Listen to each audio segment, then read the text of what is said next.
Lorsqu'il avait quitté Philippe, Paul, accompagné de Silas et de Timothée, s'était rendu à Thessalonique, où, une fois de plus, l'enseignement de Paul avait excité la fureur des Juifs. Ceux-ci avaient ameuté la population, provoqué des attroupements et semé le trouble dans la ville de manière à alerter les magistrats. Puis, n'ayant pas trouvé les apôtres, ils avaient traîné Jason avec quelques frères devant les magistrats. La communauté chrétienne avait alors organisé le départ nocturne de Paul, Silas et Timothée pour Bérée. Là, contrairement à Thessalonique, beaucoup de Juifs crurent, ainsi que parmi les non-Juifs, un grand nombre de femmes en vue et d'hommes. Les Juifs de Bérée avaient des sentiments plus nobles que ceux de Thessalonique. N'écoutant ni leurs préjugés ni leurs traditions, ils accueillaient la parole avec beaucoup d'empressement et ils examinaient chaque jour les Écritures avec attention. Aussi, la parole avait été entendue et comprise et avait porté du fruit. Mais les serviteurs de Dieu n'avaient pas pu poursuivre longtemps leur enseignement, car quand les Juifs de Thessalonique avaient appris que Paul annonçait maintenant la parole de Dieu à Bérée, ils s'y étaient rendus pour agiter et troubler la foule. Les frères de Bérée avaient aussitôt fait partir Paul et l'avaient conduit jusqu'à Athènes. Là, ses auditeurs appartenaient à deux mouvements philosophiques importants, l'école des stoïciens et celle des épicuriens. Leur philosophie pouvait se résumer par « recherche ton propre bonheur et celui de tes proches » pour les uns, et « abstiens-toi de trop désirer et supporte le sort » pour les autres. Conscient des pièges de la philosophie, Paul n'avait pas provoqué les philosophes, ni accusé ses auditeurs d'idolâtrie, mais leur avait montré leur ignorance quant au vrai Dieu. Et ensuite, il leur avait dévoilé qu'ils pouvaient connaître Dieu s'ils le cherchaient. Mais lorsqu'ils entendirent parler de résurrection des morts, les uns se moquèrent, tandis que les autres n'avaient rien voulu entendre. Pour Paul, cet échec avait été plus terrible que les insultes ou l'emprisonnement. Il avait quitté Athènes pour ne plus y revenir et était parti s'installer à Corinthe.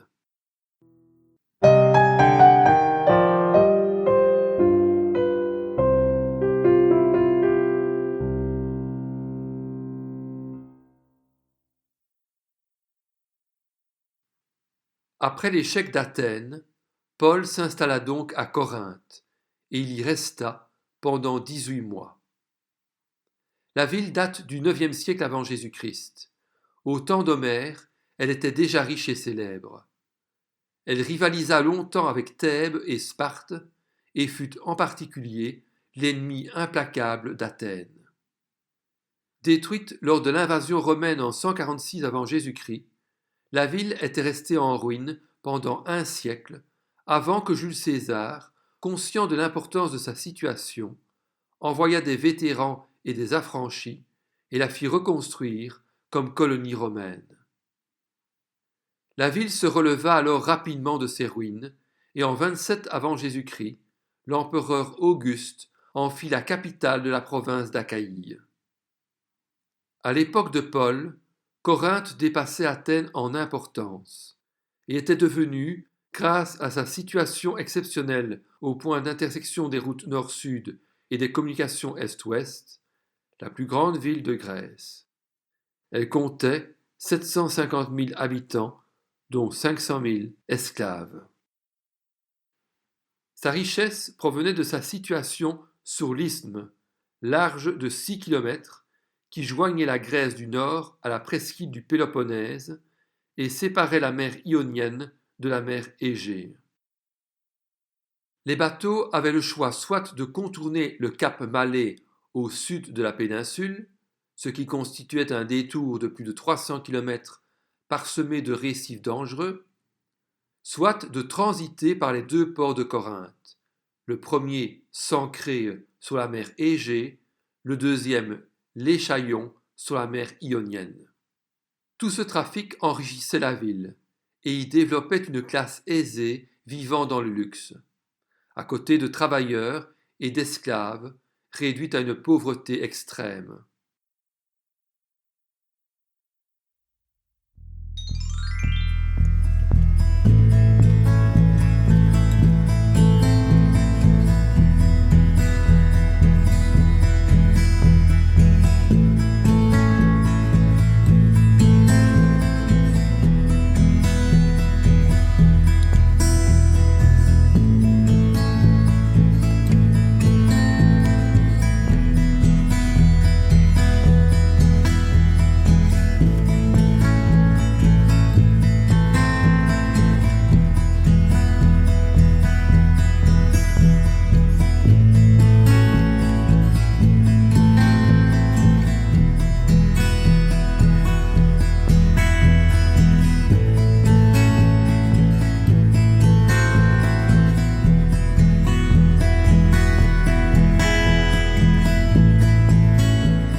Corinthe ressemblait à une fourmilière grouillante de commerçants venus de tous les coins de la terre et désireux de faire fortune.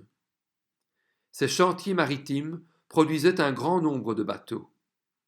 La ville comptait des peintres et des sculpteurs renommés. Les chapiteaux corinthiens étaient célèbres.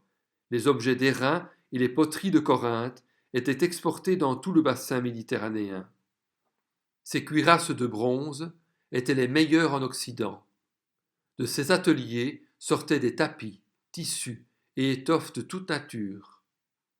Sur les terres fertiles de la région, des milliers d'esclaves faisaient pousser le blé, les légumes, les fruits en abondance, et cultivaient les vignes dont on tirait le fameux vin de Corinthe.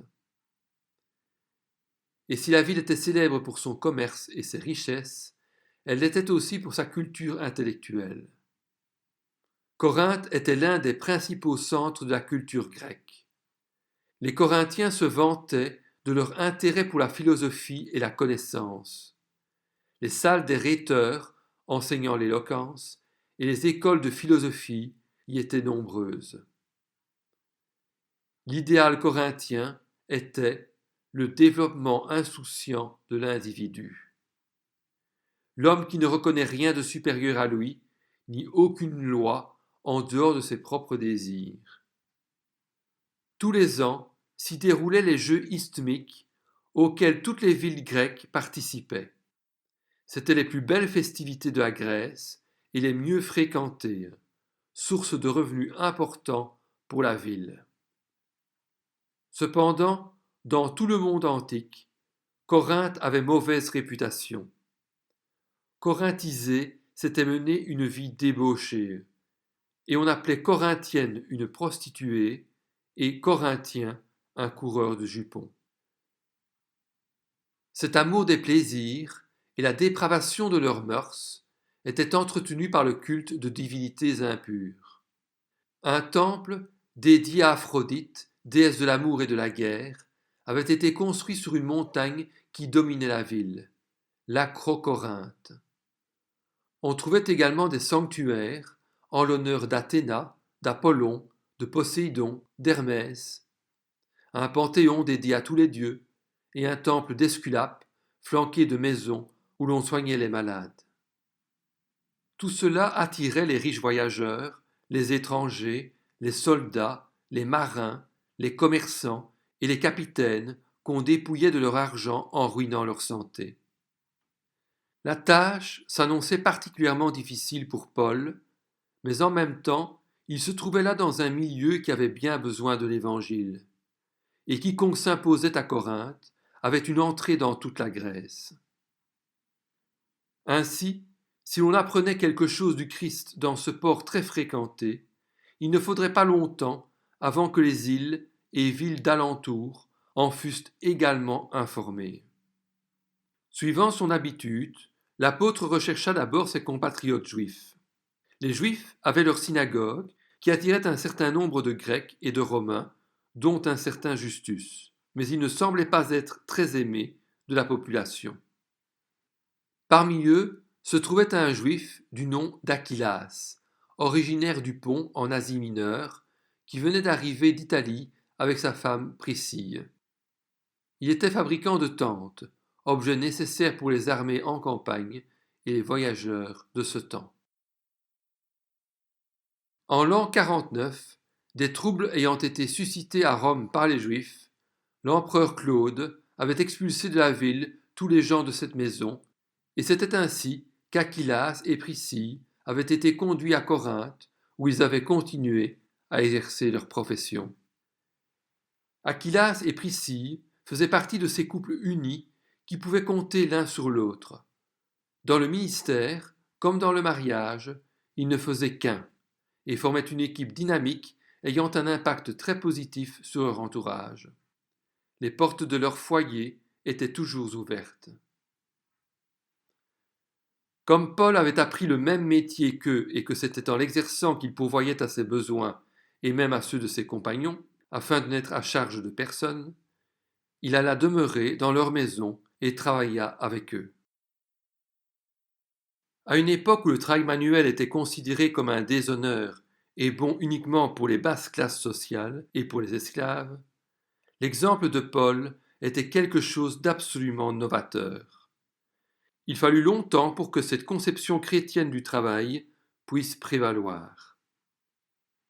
Pour Aquilas et Priscille, c'était un honneur de recevoir chez eux un docteur de la loi comme ouvrier et comme hôte. C'est ainsi que commença l'une des plus belles et des plus fécondes amitiés de l'Église naissante. Priscille et Aquilas étaient déjà chrétiens, car Paul ne mentionne pas leur nom parmi ceux et celles qu'il a baptisés à Corinthe. Mais nous ne pouvons douter que, dans la présence de l'apôtre, il n'ait fait des progrès dans la connaissance du Seigneur, de manière à pouvoir instruire les autres à leur tour et être des compagnons d'œuvre de Paul. À Corinthe, chaque sabbat, Paul discourait dans la synagogue et persuadait des Juifs et des Grecs, mais la majorité des Juifs lui étaient hostiles. C'est alors qu'arrivèrent les deux fidèles compagnons de Paul, Silas et Timothée. Ceux-ci avaient déjà dû rejoindre Paul à Athènes, mais Paul les avait renvoyés en mission. Ainsi, Timothée s'était rendu à Thessalonique, tandis que Silas était probablement retourné à Philippe, avant que tous deux ne retrouvent Paul à Corinthe. Ils apportaient de l'argent, de généreux donateurs de Thessalonique et de Philippe.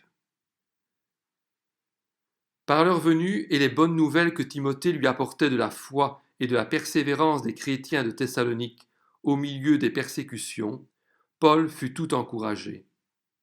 Du coup, durant son séjour à Corinthe, il écrira 2 lettres aux croyants de Thessalonique.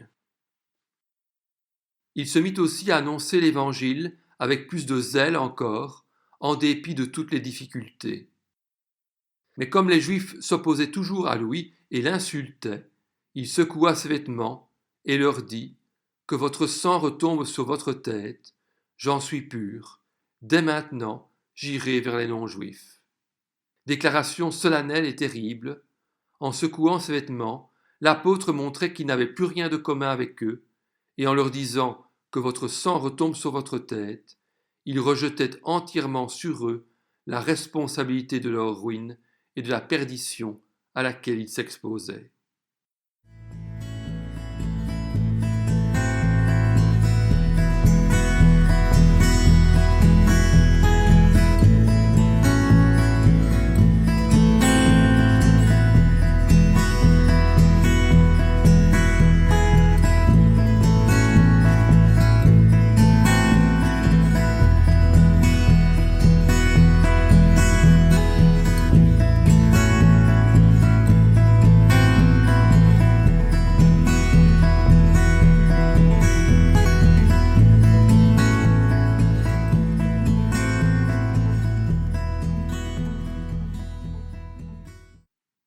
Joignant l'action à la parole, Paul sortit de la synagogue et se rendit chez un nommé Justus, qui était un prosélyte d'entre les nations, un homme qui servait Dieu. La maison de Justus était contiguë à la synagogue, de sorte que si quelqu'un parmi les Juifs qui se rendaient à la synagogue avait le cœur touché et voulait suivre Paul, il n'avait qu'à entrer chez Justus. Paul rendait ainsi témoignage ouvertement qu'il désapprouvait les autres Juifs. Mais face à ces tensions, face au raisonnement des philosophes, à l'éloquence séduisante et subtile des rhéteurs, à la triste corruption et au matérialisme, Paul ressentit toute la difficulté de sa tâche. Il dira plus tard : « J'ai été parmi vous dans la faiblesse, et dans la crainte, et dans un grand tremblement. » Alors, afin de consoler et d'encourager son serviteur, le Seigneur dit à Paul dans une vision pendant la nuit : « N'aie pas peur, mais parle et ne t'en fais pas, car je suis moi-même avec toi, et personne ne s'attaquera à toi pour te faire du mal. En effet, j'ai un peuple nombreux dans cette ville. » Soutenu par cette certitude que le Seigneur était avec lui et que son travail serait abondamment béni dans cette grande ville, Paul reprit courage et se mit à l'œuvre avec zèle, enseignant la parole de Dieu et prêchant le Christ crucifié.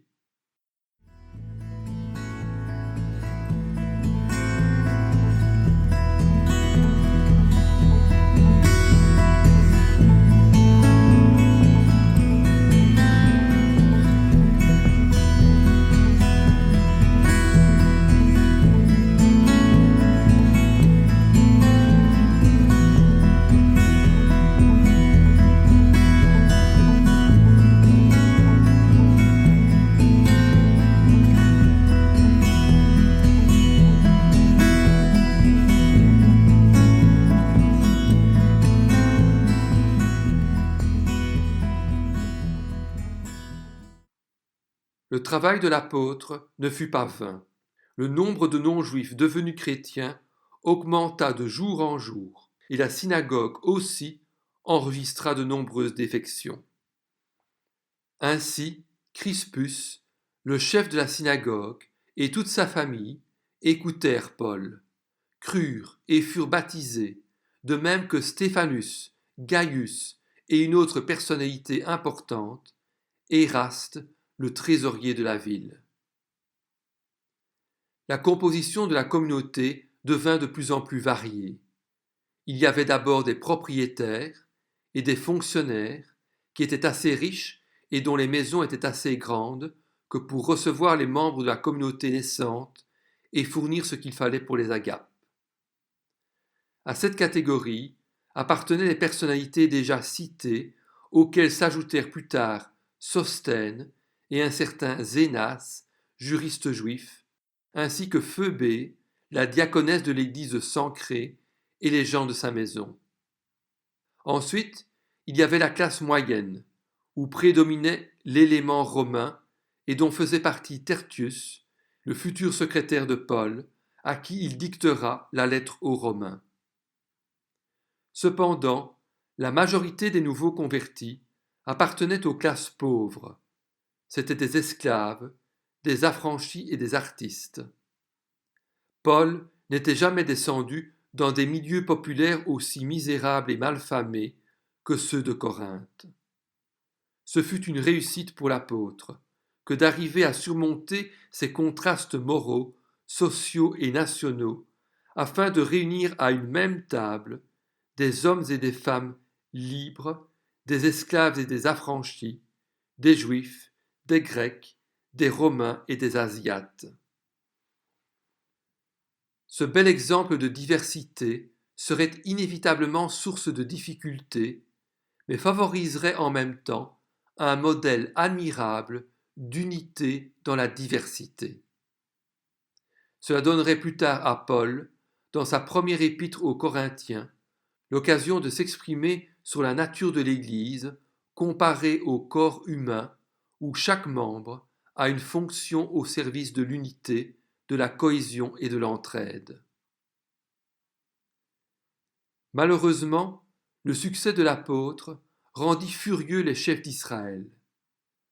Paul vit arriver l'orage.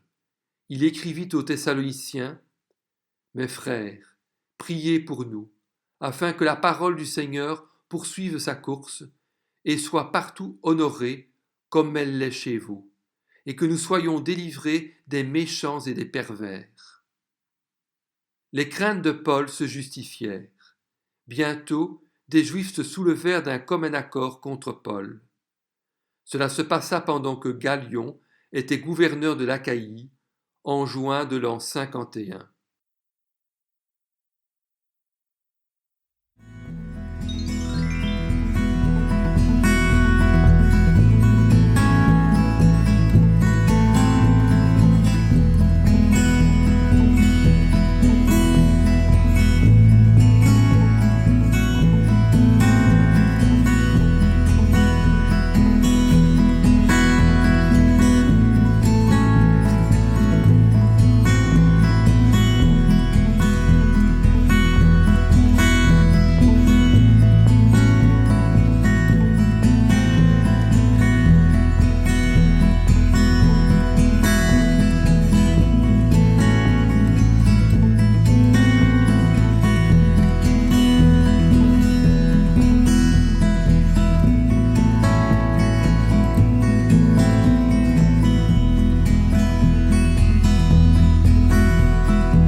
Les Juifs conduisirent Paul devant le tribunal, auprès de Marcos Anaeus Novatus, qui se nommait encore, du nom de son père adoptif, Junius Gallion.